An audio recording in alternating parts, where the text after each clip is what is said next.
Hi, everyone. Welcome. As you're entering, go ahead and message, and you can type in the chat box your name, your role, and where you're joining us from. We're going to give a few minutes for other people to arrive. You'll hear me say this a couple of times, so I apologize to those of you who are here right away. But we'll get started in about 2 or 3 minutes, just waiting for a few more people to arrive.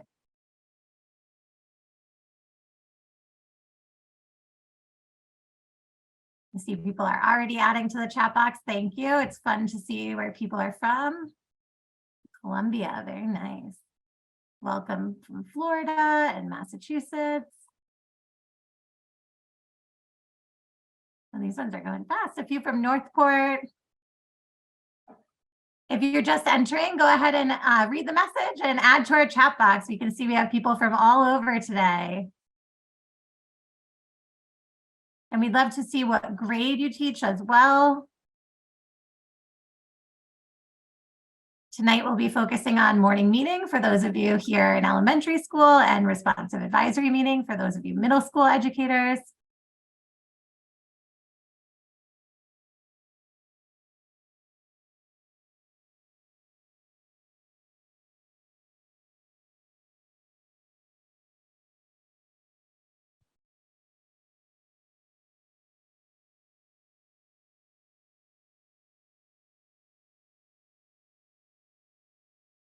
I see a few more people just entered, so hello and welcome. We're going to get started in just a minute here or two. Please add your name, your role, and where you're joining us from. And those of you who have been here for a minute, feel free to scroll through the chat and see where everyone's coming from.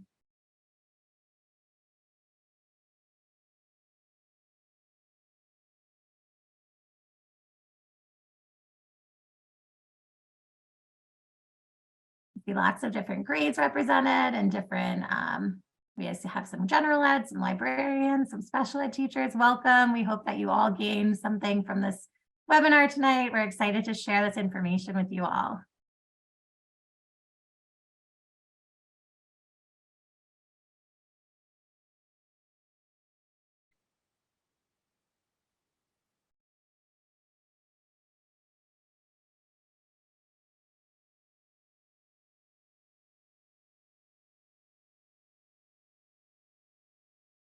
All right, it looks like our numbers are starting to top off, so I'm going to get started in just 1 more minute. So go ahead and finish up writing your name, your role, and where you're located, and keep reading it as people are coming in. South Korea, wow. Very neat.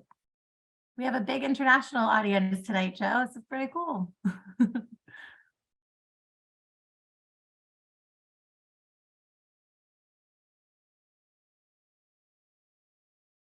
All right, everyone, let's get started.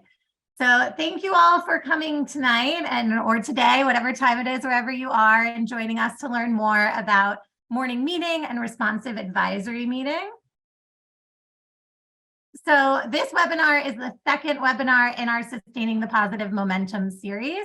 Today, we'll be talking about addressing challenging behaviors with morning meeting and responsive advisory meeting. My name is Alyssa Bruner. I live in Washington, D.C. I saw I have a few neighbors in the chat from Potomac and D.C. as well. So hi, nice to see you here. I am a curriculum and instructional designer at the Center for Responsive Schools with Responsive Classroom. And I primarily focus on elementary school because I have taught grades 1, 2, and 5. And I am joined here tonight by my colleague, Joe, who's going to introduce himself and tell you a little bit about the webinar features and what to expect tonight. Hello, greetings, everybody. Like Alyssa said, my name is Joe Cole. I am joining you all from a far too cold Minneapolis, Minnesota. I am originally from Southern California, but no matter how many years I live here, it is still too cold in the winter. Let's see, I work for the Center for Responsive Schools. I'm a curriculum and instructional designer. I focus mostly on middle school. Let's see. Prior to that, okay, so I was an instructional coach for many years in middle school, and then prior to that, for about 12 years, I taught in the classroom, mostly middle school math. And that's me. All right, before we jump into our content today, I just want to give a couple of tips here that might hopefully avoid any obstacles or make this experience as efficient and smooth for everyone as possible. If you're noticing any sorts of lags or troubles with processing, sometimes if you close all the other programs you have open on your computer or other browsers, that often helps to maximize all the bandwidth to go to this Zoom presentation through the webinar.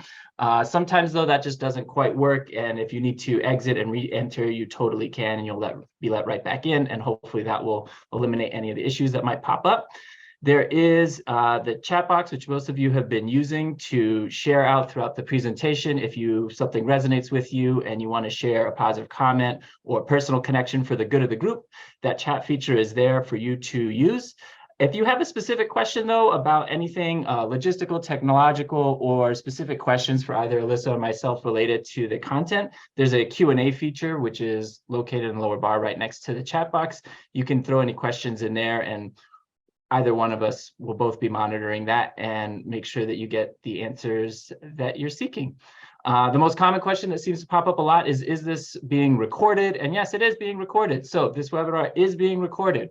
If that's your question, don't worry. It is being recorded, and you should get an email link to it by the beginning of next week or sometime early next week for you to access. Other than that, if anything pops up, feel free to use the Q&A feature, and let's just jump right into it. So you can see displayed on the screen are our learning goals for this evening. I'll give you a moment to look those over.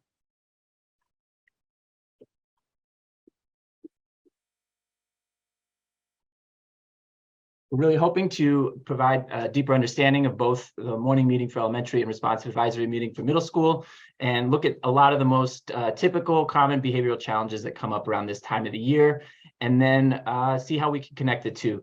Morning meeting and responsive advisory being such a great anchor and vital piece to our day that can really be harnessed to utilize. It's just a great opportunity to address all these behavior challenges that come up. So today, that's what we're going to explore. Thanks, Joe. So as we're getting started, we're going to ask you to reflect on this question here, and you can do so by silently reflecting to yourself, or feel free to add to the chat box. What is one way that you currently build community in your classroom while addressing behaviors? We'd love to hear from you.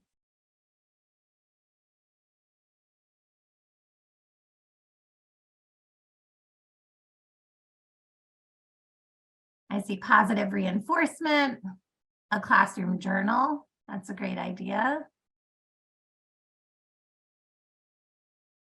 Interactive modeling can always help. A classroom charter, which I'm imagining is similar to creating class rules.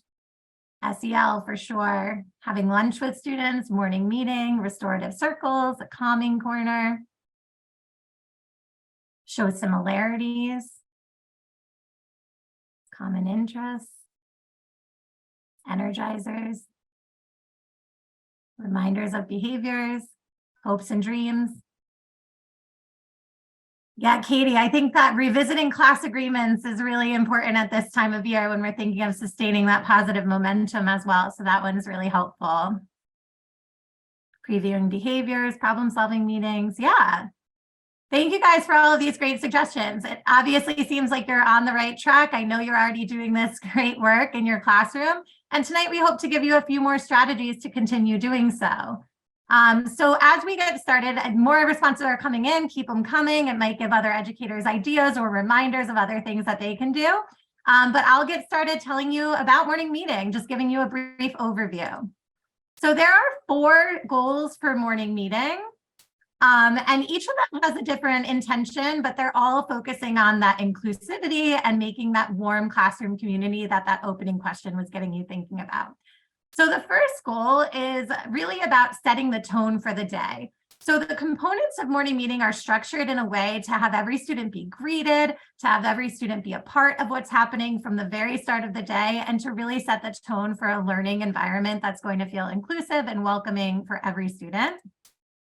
The next goal is the most important, perhaps, to fulfill that need to belong, to feel significant, and to have fun. So during morning meeting, each student has the opportunity to participate in each of the components and feel like they really belong in that learning community, which is super important. It's also a great time to model and practice social emotional skills, such as taking turns, making eye contact when you're greeting, thinking about working cooperatively with others. This is a great time to practice all of that.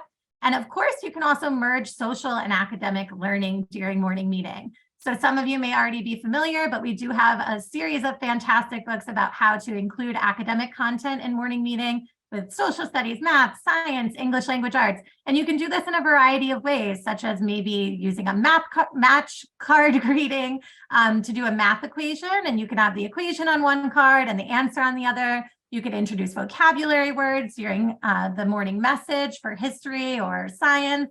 There are so many opportunities to embed academic learning that you can get started right from the beginning of the day. So I spoke a little bit about each of the components of morning meeting, but now I'll give you a little bit more about each of them. Something to note is that the morning meeting components are intentionally structured in this way, intending for you to start with the greeting, move into the sharing, move into the group activity, and then the morning message. It really helps to keep that consistent flow. The greeting is at the beginning because we want students to all be greeted by name.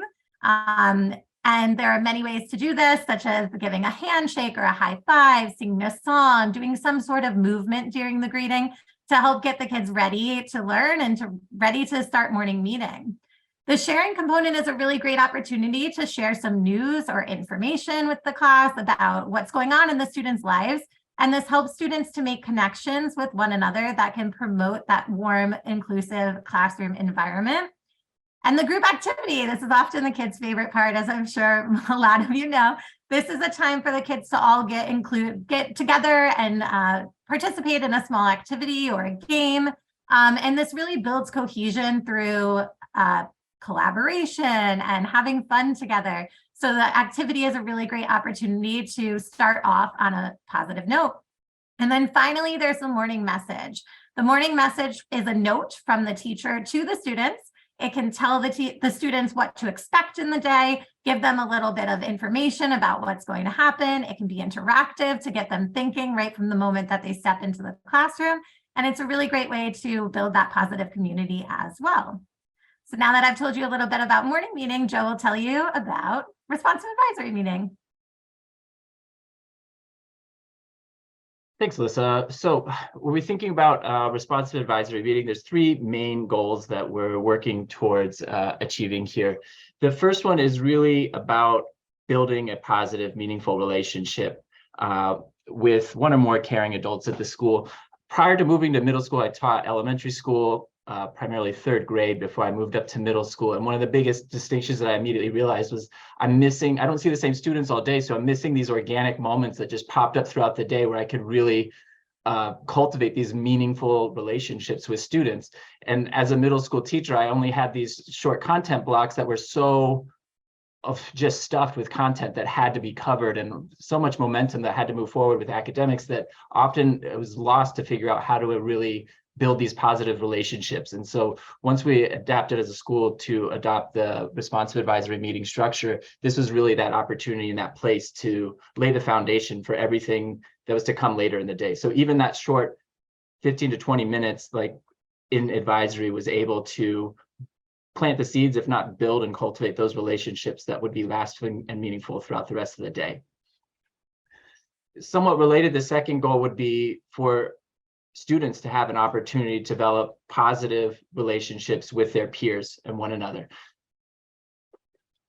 Middle schoolers love to interact with each other, and they're doing it all day, every day, and that's part of their job as a young adolescent. However, it needs to be, it's best done in a place with positive structure and focus and intentionality. So giving them an opportunity through advisory meeting to work on those relationships with their peers in a safe way is really ideal. So we're just trying to provide a safe space for students to really work on these skills and competencies that are going to allow them to cultivate these relationships in really powerful ways.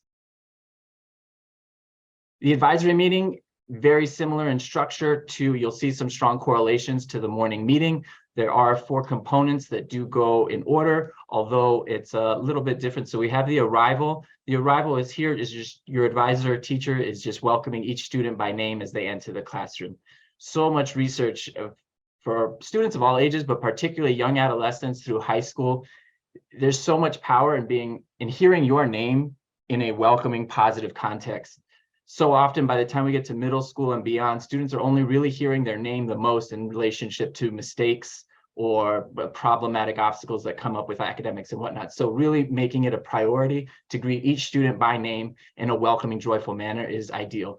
Typically for myself, this was always done at the threshold of a classroom just to welcome them as soon as they walked in the door, but I've seen teachers manage it in a bunch of different ways, just making sure that we are greeting students as they arrive by name. The second piece are the announcements. These would be done ahead of a time, really just an interactive message that's displayed where it can easily be seen and interacted with, read by all students. Most middle schools I've worked in and toured typically have them projected. Really, we want to think here, if I'm as the advisory teacher really focused on greeting students as they arrive, what are those students doing once they've arrived and they've been greeted? This is where they're going to interact with those announcements and get all the logistical information they need, maybe prime the pump there and what they should be thinking about or action steps they need to take to fully engage with the rest of the advisory meeting ahead of them, and things of that nature. Really, the bulk of our meeting, though, is spent with the acknowledgements and the activity. During the acknowledgements is a dedicated time for students, whether they be in pairs or small groups, to greet each other by name. So during the arrival, the advisory teacher is greeting them. During the acknowledgements, they're greeting each other in a structured, pro-social way. Sometimes, depending on the purpose of the meeting, we want to also give them an opportunity to start talking about something in specific. That might be the bulk of our meeting, depending on our purpose for the meeting, or it might just be preparing them, get thinking about what we're going to do in our activity. So final portion of the advisory meeting would be the activity. Really, this is just something to now expand to the whole group, something we're going to do collaboratively, intentionally, that's going to work towards whatever our purpose for the meeting might be, whether that's building affiliation peer-to-peer, whether that's digging deeper into a social skill that we want to really explore over the span of a day, a week, a month, whatever the purpose might be, an activity that's intentionally chosen to dig deeper into that. And really, at the end of that activity, I'd really like to add some sort of reflection. So if there's some question that really ties it back all together, we know from a lot of research, especially brain research for young adolescents, if we can give them an opportunity to really start practicing that skill that their brain is beginning to develop of metacognition, if we can get them to think about what they just did and why they just did that, and how that could possibly impact positively the rest of their day as a middle school student, that's really where the golden moment is as they're exiting that meeting and going on to the rest of their day. So we're giving you this overview of responsive advisory meeting and morning meeting because we know that as educators in the middle of the school year, it can be easy to go on autopilot with these things and to stop feeling as inspired about finding new greetings or acknowledgements or activities, whatever it is. However, it's really important to set the tone with these purposeful components of each of these meetings in order to really set your class up for success and to keep that positive momentum going. So as we think about that moving forward, we're going to think about those most important things, the fun, significance, and belonging, and Joe is going to tell you a little bit more about that. Thanks, Lisa. So typically by this point of the year, you think students are starting to get more comfortable, not only with their classmates and their learning environment, but they're getting more comfortable with it. If we've done our job establishing this community, they're starting to feel comfortable, and that comes with some maybe license to start exploring themselves a little bit more and figuring out who they are in ways that can be somewhat challenging. So typically happens around the mid-year, around the winter time. So in conjunction, though, if you think about it, around this time of the year, we also have a lot of inconsistencies in scheduling in general with holidays, school breaks, weather. In Minneapolis, weather, lots of things that can disrupt all of these established patterns and rhythms that we've worked so hard to set up in the beginning of the year. So given this comfort comes with a little bit of leeway and wiggle room that starts to potentially open up opportunities for behaviors that can disrupt the momentum that we built moving forward. So one of the great ways that we can address this, we know that this is going to happen. We can predict that this is going to happen. It's pretty reliably going to happen. One of the best things that we can do proactively is think about how we can utilize this time in the morning, whether it's a morning meeting or an advisory meeting, to help address what we know could come or what we're seeing already to happen. And really the best way, I think, to start thinking about this is to really think about these fundamental needs of belonging, significance, and fun. If you've taken any of the coursework with responsive classroom in the past, you've probably seen this, or if you've read any of the publications and books, you've probably seen this before. It's really a foundation of, I mean, if you think about all of the, or at least the majority of all the responsive classroom practices and approach is really geared towards allowing teachers, or opening up opportunities for teachers to meet these needs. When we're thinking about these three, this really comes from a lot of well-established research. Primarily, I think Joseph Adler and Maslow did a lot of work around this, but the more I've read about it, the more I see it popping up everywhere with all sorts of different positive psychology, all sorts of different research around human motivation. And basically, what we're thinking here is that once our basic needs have been met, once we have nourishment, shelter, clothing, once our basic needs as a human have been met, nearly all the behaviors and all nearly all our behavior afterwards beyond that is motivated by a need to meet one of these three feelings: belonging, significance, or fun. And it's really important here to emphasize a need. These aren't just optimal goals or things that we hope to achieve. They are fundamental human needs. So humans are going to act in ways to have these needs be met. If we know that about them, then it's really up to us to start thinking about how can we provide the best pro-social, inclusive, positive ways to have these needs being met. So let's think about it a little bit more if we can unpack this. When we're talking about belonging, really we're just thinking about how to know that you are a necessary part of something. Knowing that you are just a fundamental part of something, that you belong there. This can be achieved in a wide variety of ways. One of the most common examples, if a student is absent, just returning to them when they come back and just expressing some sort of gratitude that they're back, or letting them know, hey, you weren't here yesterday, I noticed, and our classroom just wasn't quite complete without you. They're necessary, they were needed here, and when they weren't here, our experience overall was less than. When we think about significance, we think about being known for some of the characteristics or attributes that make you uniquely you. So we can think about identifying, students who have a particular skill, whether it be maybe singing or performance or arts, and really recognizing that, naming it and valuing it. Knowing that somebody is trustworthy or gives good advice. It's a great thing to just identify as like, this is something I know about you that makes you you. And then finally, we think about fun, which is just finding joy in a given situation. So providing opportunities for students to have fun. Typically, we go right to like thinking about like brain breaks or energizers or activities that we do in morning meeting. These are all just fun for fun's sake, or fun with another tacked on motivation or goal as well. But you can also expand this a little bit to think about, I guess, what Vygotsky would call that zone of proximal development, right? Tasks that are just appropriately challenging. They're right out of reach, but they're causing us to stretch. The more we learn about through like MRIs and things like that, looking at brain scans, the same part of our brain is getting lit up when we're just playing a fun game versus doing an activity that's appropriately engaging, appropriately challenging. Same part of our brain. Sometimes I think a lot about that, like, what's it called? The Tom Sawyer effect, right? It's doing work, but if it's presented in a way of play, it's the same part of our brain that activates as like, oh, wow, this is fun. So belonging, significance, and fun, we're all working as adults, as adult educators, we're working to have these needs met. And as students from K to 12, they're working to have these needs met. So we know that, and we know this time of the year is challenging, and we don't want them to pursue to meet these needs in ways that are disruptive to our community. What can we do? Well, we can start planning appropriately to ensure that in our morning meeting or responsive advisory meeting, we're allowing appropriate opportunities for students to cultivate feelings of belonging. We're allowing and providing opportunities for students to shine and feel significance or have their significance be seen.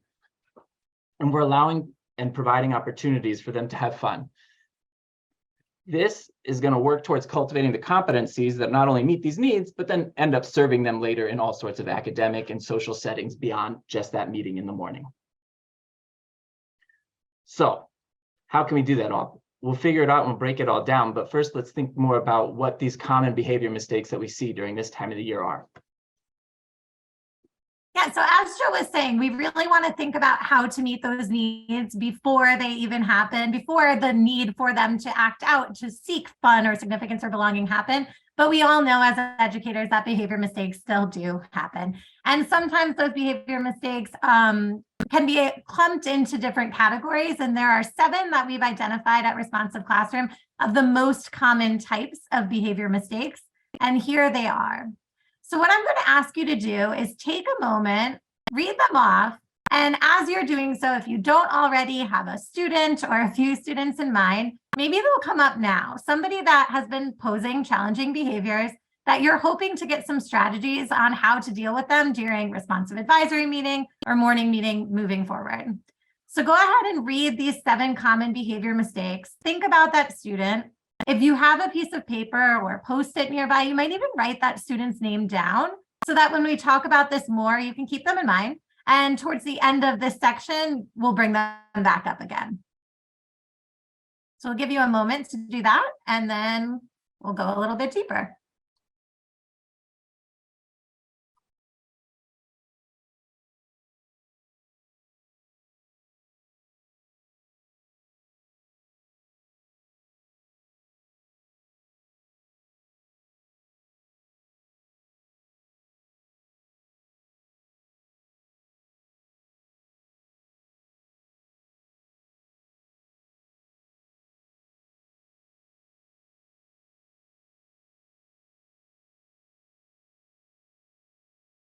So I see your comment, Kevin. That's exactly why we're having this webinar this time of year, because these things do kind of pop up around the middle of the year. And we're hoping that with some intentional planning, which is what we'll talk about next, that we can really help you out with thinking about how you can use these morning meetings or responsive advisory meetings to support that.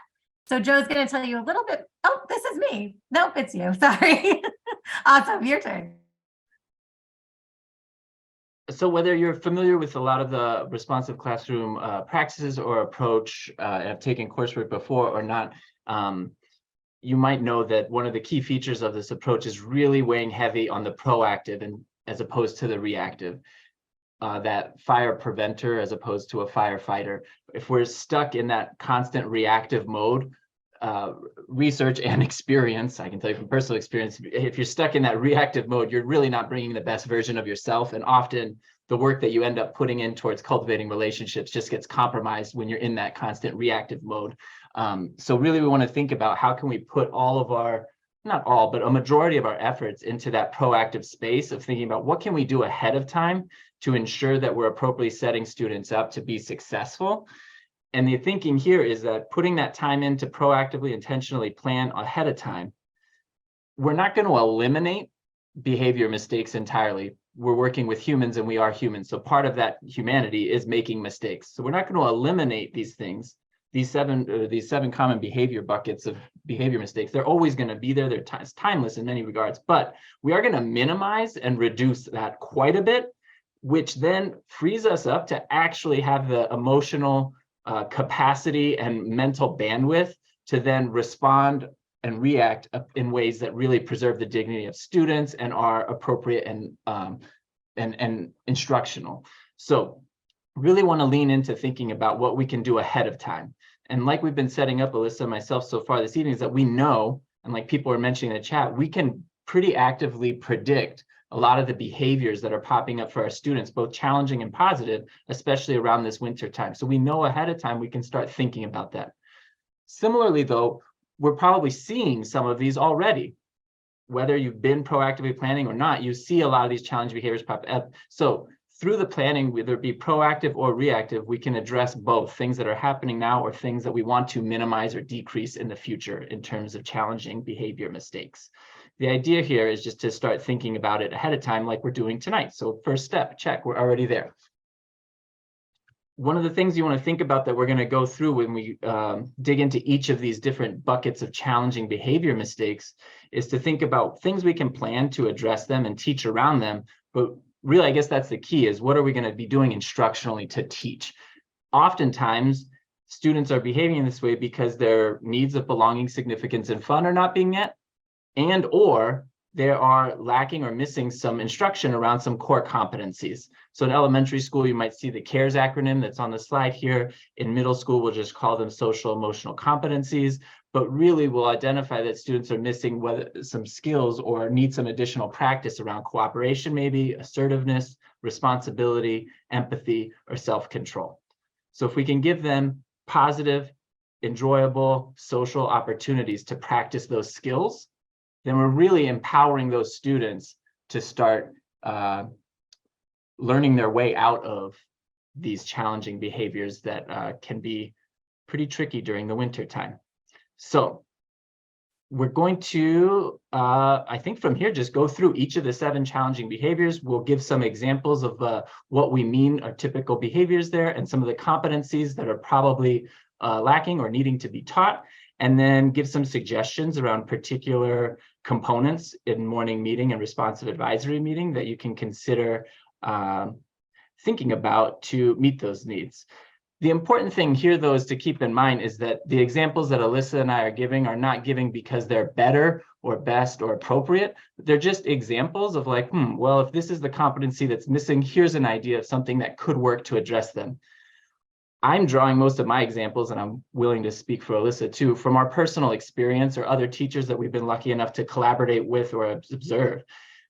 But we don't know you or your students. That's what you know. You know what they're bringing culturally. You know what they're bringing historically. You know what your students are. So as you're listening today and thinking, just be mindful that these aren't one and done examples of like, this is what to do, but rather this is an idea. And now I feel empowered to have an idea myself that I can build off of and apply for my own.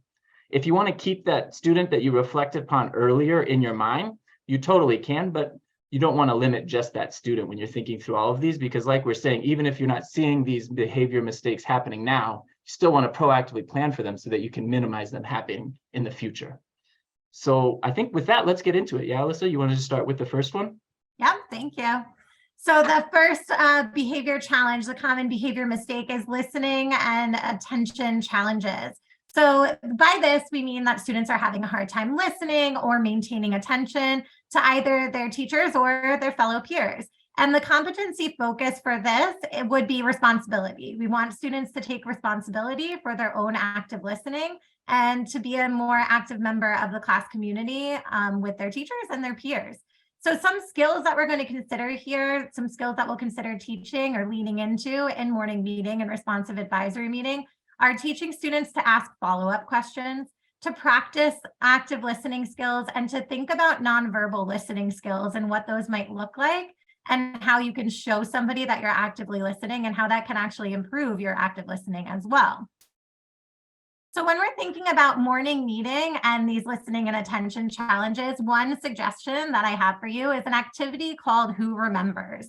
So this activity takes place after the sharing component of morning meeting, but you would want to set up students for success during the sharing component by letting them know that it's to come, by saying something like, hey, I want you to pay careful attention to what your classmates are sharing, because after this share, we're going to do an activity called Who Remembers. So you're going to need to remember what they say. So cueing them, letting them know that they're going to need to hold on to that information can help them to practice active listening. So in the share, you would do an around the circle share where every student had the chance to speak about a given topic. So for example, you might give the topic of, what are your weekend plans? And every student in the circle would say their weekend plans. And then when it's time for the activity, Who Remembers, you would ask who remembers and then fill in the blank with something that one or more students said. So for example, who remembers who's going to watch a movie this weekend? And you would ask the students to point at the student or students who said they were watching a movie. And you can go around the circle multiple times thinking about everything that was said until every student has been pointed at, and practice that active listening in the moment. And then after that activity, you can ask the students, what helped you to keep that in mind, and get some of those strategies so that if later in the day they're having trouble with this, you can remind them, like, hey, I know during morning meeting, so-and-so said that after their classmates said what they were doing this weekend, they repeated it in their head. That was a good active listening strategy for them. Do you want to try that with the next activity that we're doing in class? Maybe that'll help you next time so you don't have to ask a classmate for repeated directions. Something like that, reminding them of a time where they were having fun thinking about active listening can help them in the future when they're doing something academic that might be a little bit more challenging for them to pay attention to.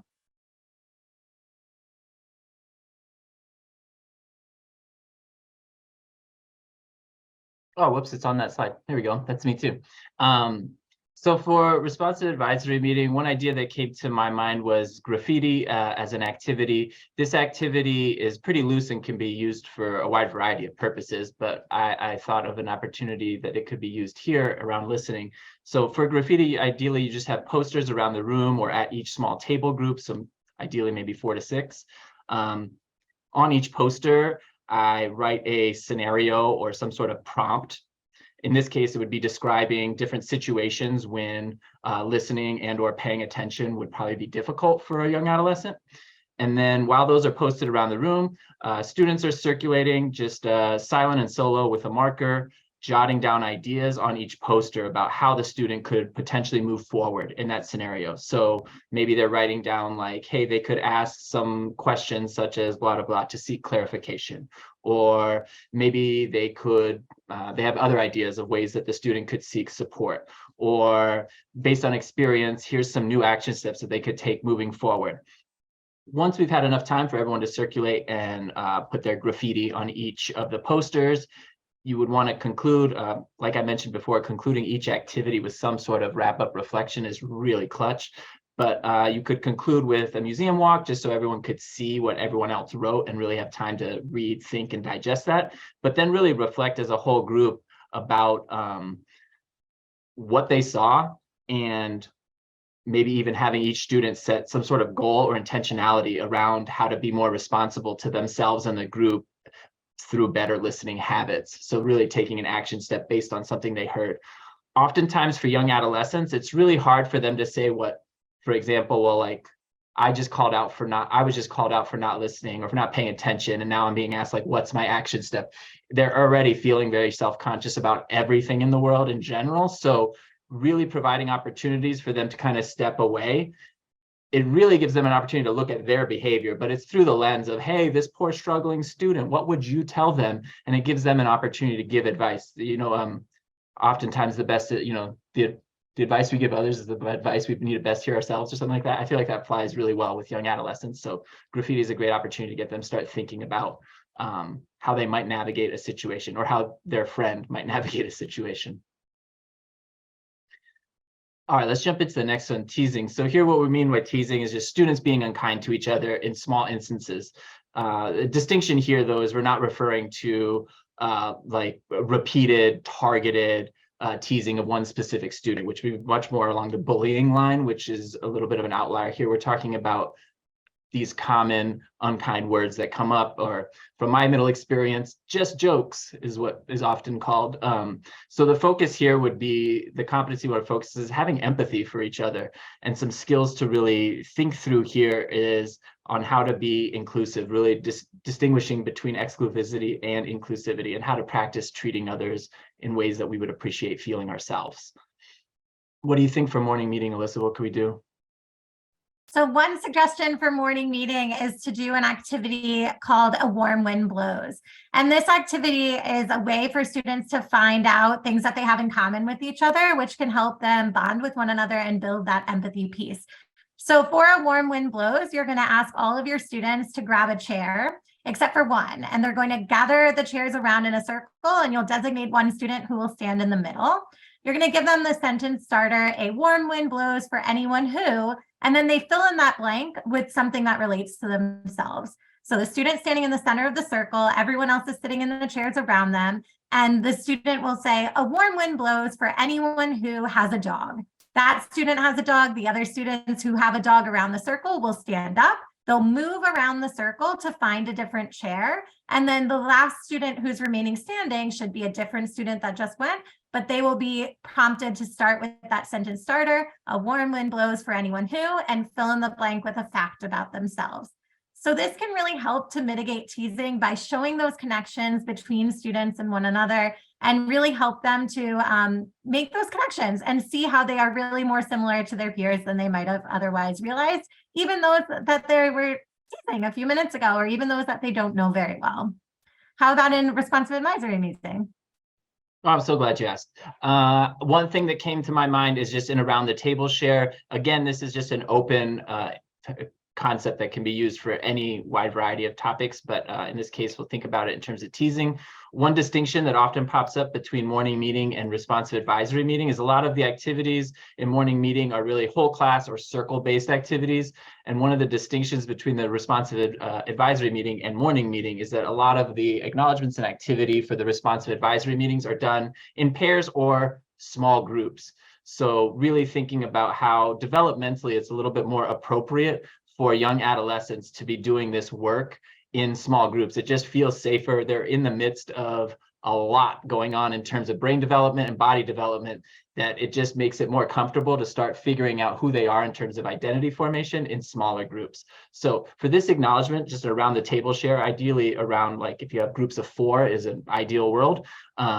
They can share around a prompt after they greet each other in the acknowledgements. Remembering the key of the acknowledgements is to greet each other by name, and then if possible or necessary, or that's your goal, to share. So in this case, they could share something about an experience being empathetic to another friend, or they could share about a time when they felt empathy from one of their peers. It's a big stretch, but for my 8th graders that often work to just share about, hey, I think this is when I felt empathy from my friend. Is that what you felt, or do you think that's what this is? But in a small setting of like 2 to 3 people or 2 to 4 people, having that comfort to really start feeling out, like, is this what empathy is, or is this what that means? And how does that end up feeling inside or in our body is a really exciting opportunity. Another thing I thought of thinking about around the student share is just finding any activity around that table to share on connecting commonalities on any given topic, as opposed to divisive differences. Middle schools are really good at finding how things are different, but oftentimes given a prompt or given a challenge to find X amount of commonalities around whatever topic, especially if the topic is something really safe, something that's already accepted as like cool or necessary by middle schoolers, just the work of finding commonalities about something really goes a long way to then prevent that teasing down the road, because we've already started to make connections. There's a lot of things that can go around little efforts like that that go down towards breaking this what a lot of brain research call like intergroup empathy gaps, like just this like inability to find connections with one another if we're so clear on, well, these are the differences. So spending some small time in small groups to just chat about commonalities goes really far with young adolescents. The next one, I think that's you, Alyssa. Yep, thank you, Joe. All right, so next we're going to think about physical contact. And similar to what Joe was saying about bullying being the outlier for teasing, when we're thinking about physical contact, we're not thinking about physical violence. That would be the outlier, but physical contact could be an ongoing common behavior mistake. And this might look like students bumping into each other, or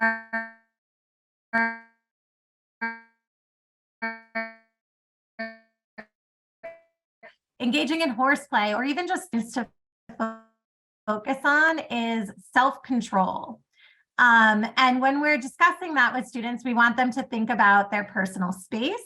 We want them to think about the levels of physical comfort that different children have with each other, and also what school appropriate expressions of care look like. So in morning meeting, one way that you can practice this self-control is with a ball toss greeting during the greeting component. So there are many variations to this, but I'm just going to explain kind of the basic version of it. So in a ball toss greeting, you would start with one student who would have a ball. You would ask them to make eye contact with another student, greet them by name, and then toss them the ball underhand. And when that student catches the ball, they would then greet that student in return, make eye contact with another student of their choice, greet them by name, and then toss the ball to them underhand.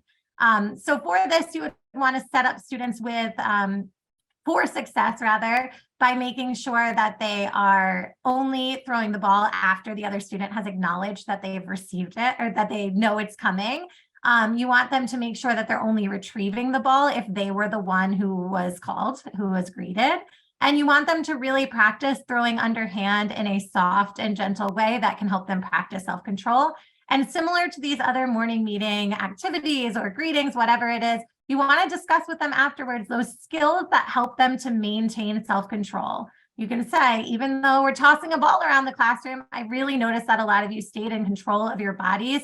What are some things that you did to help you maintain control? And then you can refer back to that later in a moment where maybe it's not so easy at recess or something like that, and ask them to think about those skills and those ways that they kept themselves in control during that greeting. So how about in response to advisory meeting? Oh boy, physical contact, a big one for middle schoolers. Oh, so much touching, so much touching. I just stop touching. So there's a lot of things that we can do to practice skills around this. The first one that came to mind that I really enjoyed doing with my class a lot was a mix and mingle acknowledgements. This could also be turned into an activity, really, but let's think about it as an acknowledgement. So we're just really focusing on greeting each other by name, but then there's a dual purpose here. If we're going to be mixing around the room while the music is playing, and we're going to be practicing honoring personal space. So really, I would start, before starting, actually just frame this around an exploration of personal space and really lean into maybe there's a prompt in the announcements to get them start thinking, but really lean into a collaborative definition of what is personal space and how do we know or feel that it's being compromised. I think once you get the conversation going around that and people start feeling expressing like, this is how I know, and this is how I define personal space, and this is how I know when it's felt a little bit compromised, then that's a great place to start the mix and mingle. I usually use music, so while the music is playing, students are able and freely encouraged to walk around the room and mix about. The idea here is that they're mixing while maintaining an appropriate physical space while they're moving. So it takes a lot of, I mean, in most schools that I've been in, maybe you're blessed to have a large space, but I always had a cramped space. So it was a perfect opportunity to practice like, oh, who's going to go? Well, I go here because I don't want to infringe upon your space, and really thinking about what that might look like and how we can practice doing that while the music is playing. Then once the music stops, they find the nearest person to them to have a partnered up paired conversation. So they would greet each other, and then I would throw out a variety of questions such as, hey, what's the diameter of your personal space bubble? So then they could start thinking about, I was a math teacher, so there's a little bit of math in there, but thinking about, okay, this is how big my personal space bubble is. What about yours? And then they might hear some music again, and they're mixing around. While they're mixing, I want to be using a lot of reinforcing language about how people are appropriately advocating for their personal space, or how they're ensuring that their personal space or their peers' personal space is not being compromised. So I want to really shout that out and name that this is what we are doing and how successful that feels. And then stop the music and ask a couple more questions. For example, a good question I always went to a lot was, what type of greeting do you prefer, verbal or physical, or a combination of both? Or what type of celebration do you prefer, verbal, physical, or both? Oftentimes, especially, you know, like what you're bringing culturally says a lot, where you just assume the default is, well, you high five. But then really opening up somebody else's opportunity to be like, actually, I would prefer to just hear something really nice told to me and I not use my body. And it starts really opening up young adolescents' perspective to start thinking about like, oh, I did not even consider that. I should start thinking about how to honor that personal space, which really by 8th grade is a really necessary conversation as they're entering high school and start thinking about higher stakes consequences around consent and other things of this nature that they're going to be getting into next. So doing the future a bonus by really discussing personal space here in middle school advisory meetings. Oh, sweet. Next, that's me. Dishonesty. All right. Well, the dishonesty is not sweet. We don't want to do that. But we're thinking about dishonesty. We're just thinking about students who are not being truthful about everyday things that are happening. So just not telling the truth in situations of maybe not huge stakes, but just normal consequences throughout the day. So really the competencies here that we're focusing is responsibility and empathy. So responsibility to tell the truth, and empathy to think about what lying to somebody else really feels like, and is that appropriate? No. Some skills to think about as we're considering here is just practicing collaboration among students, how to discuss trust, responsibility, leadership, things of this nature. So I'm wondering, Alyssa, what would you do in morning meeting to work on dishonesty here? So in morning meeting, we would do a reflection during the sharing component of morning meeting. And we would ask students to think about a time that someone was dishonest with them and how that made them feel. So for a type of sharing like this, where it's getting a little bit more of a high risk activity, we wouldn't do this in that type of around the circle share. We would probably do this as a partner share, have them share with one other person a time that they felt like someone was dishonest and what that made them feel like. And then after they have the opportunity to talk with one another, we could share out with the whole group and talk about it and talk about how it's important that we don't make our friends feel that way. And therefore, we're going to try our best to be honest. How about in responsive advisory meeting? One of my favorite activities to do around this is called amazing analogies. Again, this is an open format, could be used for anything, but my favorite around dishonesty was to start with the analogy, trust is like a house because. Trust is like a house because. I thought this was a fantastic one. So ideally we're working in small groups, as is a lot of the responsive advisory meeting activities. So maybe groups of 3 or 4, and students are given that prompt. Trust is like a house because. They start having a conversation around it. I had about a 25-minute advisory period, so I could do a slightly longer activity. So I gave them a blank poster and had them make a visual representation of what their analogy was, whatever they came up with. And then ideally that would end with some sort of quick gallery walk or museum walk if the posters were made, or just one representative from each group sharing out their analogy and a brief description of like where they got there or why they got to where they got, to share out with the whole group. And then ending with, like I like to end all activities with some sort of reflection, question, or discussion.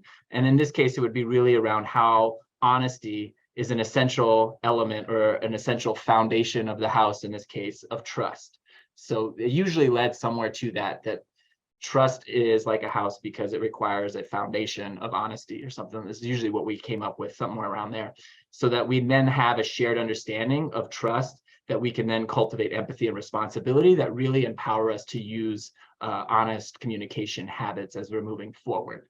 That one was a golden favorite. I loved it every year. In fact, did it with my students once each semester just to return to, because they thought of new analogies, but it really started to push their thinking in abstract ways, and they started making connections through that abstract thinking of like, oh shoot, I'm realizing something else about myself or this behavior and how necessary this could be to really not only help ourselves, but help these relationships that adolescents are so craving to maintain, right? The worst thing in the world is to have this relationship with this friend, best friend, be compromised in some way. So really giving them something to work on and think about and how to invest in that more fully and honestly was fantastic. What's next, Alyssa? The next one is defiance. And we think about this one a lot when it comes to morning meeting and responsive advisory meeting, because students might refuse, right? And that's something that happens. And we really want you to go back to thinking about planning intentionally when you consider that. Like, think about the activities that your students like and consider that when you're planning, so that you can limit that as much as possible. And I'll talk a little bit about that more when I talk about the morning meeting piece for this. But defiance, we're talking about students who are intentionally not listening. They're breaking the rules on purpose. They're refusing to participate in something. And the skills that they need to work on are cooperation and responsibility. And in order to help with this, you want to discuss responsibility, having the courage to do hard things, and having a growth mindset and what that looks like in different situations. So my suggestion for morning meeting would be to use the morning message for this. And as I was just alluding to, planning intentionally is huge. So you could start by, with the morning message one day, asking students to identify their favorite parts of morning meeting. Like, what is your favorite greeting? What is your favorite activity? So that you can keep that in mind and plan intentionally to limit the amount of defiance that happens during this really crucial time to be inclusive of everyone.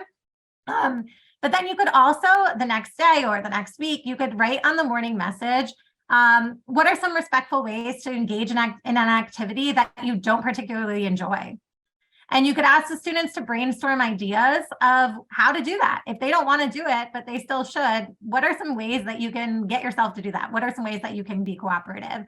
Or you could ask them to brainstorm, how might we be sure to make sure, or how might we ensure that everyone feels seen and heard and encouraged and motivated to participate? And then they could use that to help each other out as well. How about in responsive advisory meeting? Oh, one of my favorites it could be used as acknowledgments or an activity, but I just call it what's your advice? Like I mentioned earlier, adolescents love giving advice, and often that's the advice they need to hear themselves. So in this situation, maybe in the announcements earlier in my meeting, during the announcements, I would pre-write in a short narrative describing a student who maybe feels stuck or is refusing to attempt maybe an academic work or a social expectation and is just being defiant in some way. Then in small groups, whether it be in the acknowledgments or in the activity, both will work. Working in small groups, students would discuss, one, what feelings is this student potentially feeling in the narrative? What are the things that they're feeling that would lead to this feeling of stuck or refusal? And really naming those feelings helps then set up, okay, well, if they're feeling this, then what could we say? What advice could we give to that student to help them get over this hurdle and move forward in a positive and productive way? So then if it was my activity, I'd really like to wrap it up or maybe extend the activity. And if somebody, you have those hams in class who really want to get up and perform, I could honor their significance by asking them to do a little role play and like show how would you deliver this advice to this student who, again, is this student over here in a fictional narrative, not in this room, even though we can benefit from this advice. What's your advice to great for young adolescents? Ooh, we're running short on time, Alyssa. I'm going to hustle to the next one. Let's do it. And we were just talking about students being a ham, so it goes right along with what we're talking about.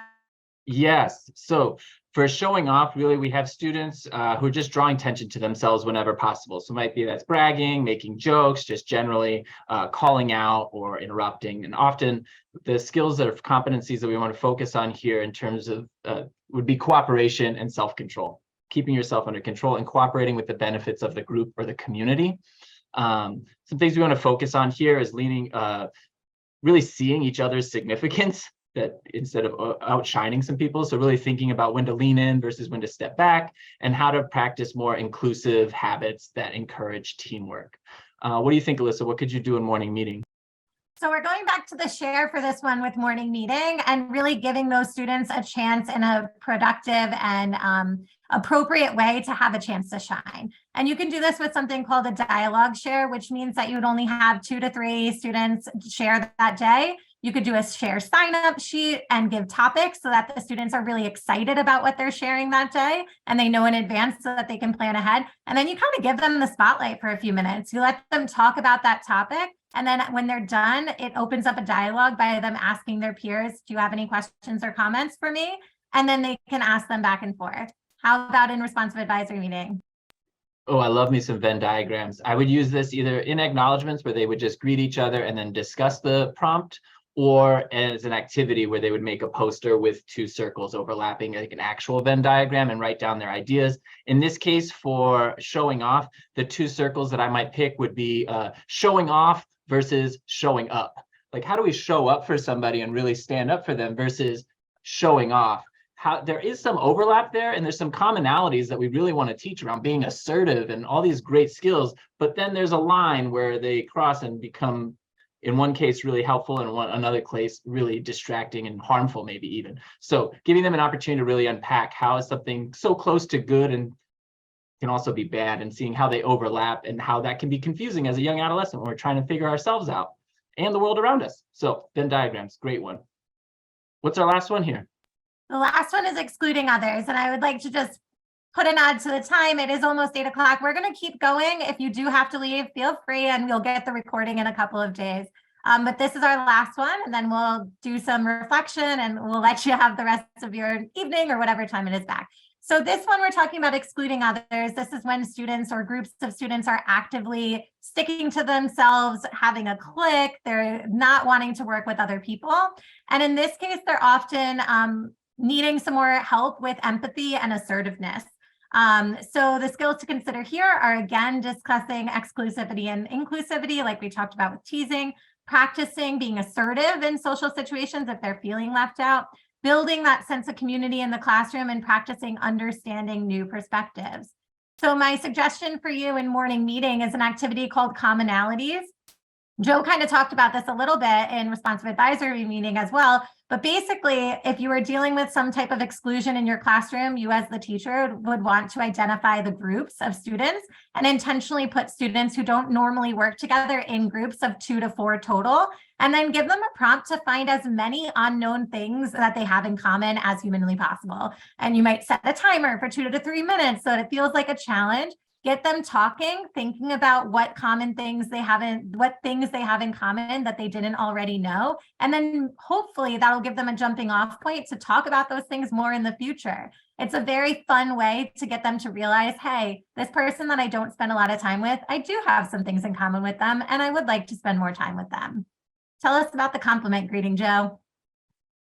Oh, this one's a common acknowledgements of just greeting each other by name, often in a partnership, but it could be in a small group, and then sharing a compliment for that specific person. I like to step it up quite a bit, and I took this from a wonderful teacher out in Philadelphia, Matthew Kay. He wrote this book, Not Light But Fire. Amazing, highly recommend. But one of the things he talked about was giving high grade compliments. So I usually would suggest for young adolescents, giving them a lot of think time, not just the time at the beginning of advisory meetings. So I'd pair them up or partner them up or tell them who's going to be complimenting who at the beginning of the week, so that on Friday we could end our advisory meetings with a longer acknowledgements or an activity that's around giving high grade compliments to each other. By a high grade compliment, I mean one that isn't based on something physical. It's person specific and it's supported by evidence. So for example, if you gave someone a compliment about their shoes or about their smile, that's really something tangible and physical, so that's not going to meet our criteria. If you give a compliment that, hey, you're really nice, well, that applies to a lot of people in the room, so that's not person specific, so that wouldn't meet the criteria for a high grade compliment. And the last one was supported by evidence. So either of those previous examples I gave would also not meet because there's no evidence to support that. So let's think about some examples that would meet the criteria for a high grade compliment. So if it was an acknowledgement, they would start by greeting, good morning, so-and-so. You know, I really appreciate how this week you've been pausing before you respond to me whenever I talk to you, because it makes me feel really heard and like you value my voice. That would be a high grade compliment. Or happy Thursday, so-and-so. I'm so thankful that you're in math class with me. Yesterday, you helped me figure out a problem, but you didn't just tell me the solution. You actually just gave me some hints and pushed me in the right direction. And the way you move like that in class just really makes me feel more capable and smart. So these high grade compliments I thought were really hard to do with my young adolescents, but it turns out with just a little bit of modeling each time and practice and positive feedback, they turned into one of the most delightful, amazing ways to end our week, to give some high grade compliments to each other. And ultimately was working towards this idea of, if you can see the good, there's good in everybody. And if we can see it and name it, we're less likely to exclude each other because we've seen the good and we don't need to exclude. We can actually take advantage of including and growing our community. Holy buckets, we made it. Almost. So I won't keep you for too long, but I do want to ask if there's one key insight or takeaway that you've gained from tonight's webinar. You can go ahead and put it in the chat. And for the sake of time, I'll keep moving, but keep them coming. People can read them as they're finishing up. But here are the resources that we have. So there's the morning meeting book for elementary school. There's a responsive advisory meeting book for middle school. And there is also the solving thorny behavior problems. So we did get a couple of questions about like, what about those outliers, right? So when we're thinking about this, we're really thinking about being inclusive of the whole class and thinking about the common mistakes that happen. We're not so much thinking about those outliers.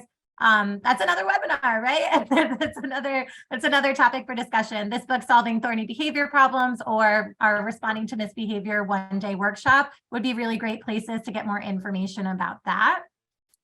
And the upcoming webinars in this series, we have 2 left in this middle of the year Sustaining the Positive Momentum series, one in February called Teacher Language for Engaged Learning, and one in March, back with Joe Cole here, called Problem Solving with Students, which might speak to some of those outliers that some of you were just talking about as well. And then Joe, want to close us out? Sure thing. Yeah, there's some contact information here if you all are interested in bringing more responsive classroom workshops or anything to your school. There's an email here to contact educational partnerships. And the website for Responsive Classroom has tons of great resources, a lot of articles and templates that relate directly to a lot of things Alyssa and I shared today. And then you can see my email and Alyssa's email up here too. Please don't be a stranger, reach out if there was something that you heard and you didn't quite get down. You're like, man, what was that? I'm more than welcome any and all emails and more than happy to discuss any of these things and answer your questions that way, fully recognizing that it's already over 7 and if you have places to do and I have dinner to eat and we have lives to live, but this conversation can continue via email. Thank you so much for being here with us and sharing your evening.